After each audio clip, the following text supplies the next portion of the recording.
వరంగల్ అభివృద్ధికి తాము ప్రయత్నిస్తూ ఉంటే 10 ఏళ్లు పాలించిన వాళ్ళు ఏమీ చేయలేదని విమర్శించారు సీఎం రేవంత్ రెడ్డి. తామొస్తే రైతులకు పెట్టుబడి సాయం ఉండదన్నారు, కరెంటు రాదని తప్పుడు ప్రచారం చేశారన్నారు. తమని విమర్శలు చేసిన వాళ్ళ కరెంటు పోయిందే తప్ప రైతులకు ఇబ్బంది కలగలేదన్నారు.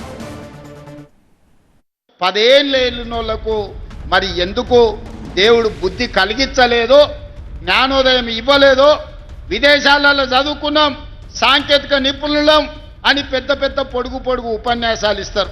కనీసం తెలంగాణకు 2వ ఎయిర్పోర్టు తేవాలని ఆలోచన అయినా చేసిండ్రా? హైదరాబాద్లో ఎయిర్పోర్ట్ ఉంటే వరంగల్లో ఎయిర్పోర్ట్ ఉండాలి అని రైతులను ఒప్పించి మెప్పించి భూసేకరణ చేసి డిసెంబర్ ఆఖరి వరకు భూసేకరణ పూర్తి చేసి మార్చి 31 తారీఖు లోపల వరంగల్లో ఎయిర్పోర్ట్ పనులను ప్రారంభించుకుంటాం, అండర్ గ్రౌండ్ డ్రైనేజ్ పనులను ప్రారంభించుకుంటాం, వరంగల్కు ఔటర్ రింగ్ రోడ్డు నిర్మాణ పనులను చేపడతామని నేను ఈ వేదిక మీద నుంచి చెప్తున్నా. గొల్లోళ్ళు గొర్రెలు పెంచుకోవాలి, బెస్తోళ్ళు చేపలు పట్టుకోవాలి, ఎస్సీ సోదరులు చెప్పులు కుట్టుకోవాలని పథకాలు తెచ్చిండు.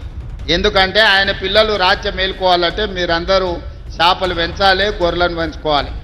నేను అట్లా చెప్తలే. పేదవాళ్లకు, దళితులకు, గిరిజనులకు, ఆదివాసీలకు, బలహీన వర్గాల బిడ్డలకు, మైనారిటీల పిల్లలకు చదువు ఒక్కటే రక్షణ. చదువు ఒక్కటే మీ జీవితాన్ని, మీ తలరాతను మారుస్తుంది. మీరు చదువుకోండి, మీకు నాణ్యమైన చదువునిచ్చి మిమ్మల్ని డాక్టర్లుగా, లాయర్లుగా, ఇంజనీర్లుగా, ఐఏఎస్లుగా, ఐపీఎస్లుగా తీర్చిదిద్దే బాధ్యత నాది. ఇంకా 40,000 ఉద్యోగాలు ఇవ్వడానికి ప్రయత్నాలు జరుగుతున్నాయి. తొందరలోనే నోటిఫికేషన్లు ఇచ్చే బాధ్యత నాది. పోటీ పరీక్షలకు పోటీ పడండి. ఊర్లలో సర్పంచులను, వార్డు మెంబర్లను చదువుకున్న యువకులకు సమయం వృధా చేసుకోకండి. రాజకీయాలు ఎప్పుడు ఉంటాయి. రాజకీయాలలో ఏదో ఒక పదవికి పోటీ ఎప్పుడైనా చేయొచ్చు, దానికి వయసు ఏం లేదు. ఆనాడు అన్నారు కాంగ్రెస్ అధికారంలోకి వస్తే రైతు బంద్ అయిపోతుందని, రైతు రుణమాఫీ అబద్ధాలని. నేను ఈనాడు గుర్తు చేయదలుచుకున్న రైతాంగానికి కాంగ్రెస్ వస్తే కరెంటు ఉండదని.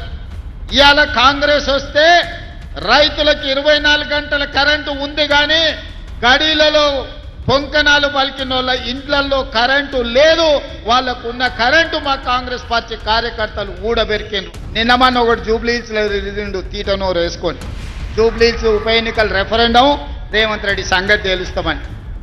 మొత్తం జూబ్లీహిల్స్లో అంతా చెత్తంతా రేవంత్ రెడ్డి తెచ్చిపోసిండు అని చెప్పిండు. ఇల్లు తిరిగిండు, అందరు కడుపులో తలకాయ పెట్టి కాళ్ళకు దండం పెట్టి. ఇక ఆయన మూతబరి మాటలు చూసిరు.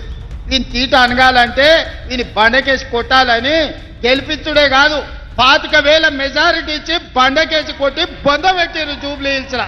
ఇంటింటికి వెళ్ళి 18 సంవత్సరాలు పైబడిన ప్రతి ఆడబిడ్డకు చీరను చేర్చే బాధ్యత సీతక్కకు, సురేఖక్కకు నేను అప్పచెప్తున్నా.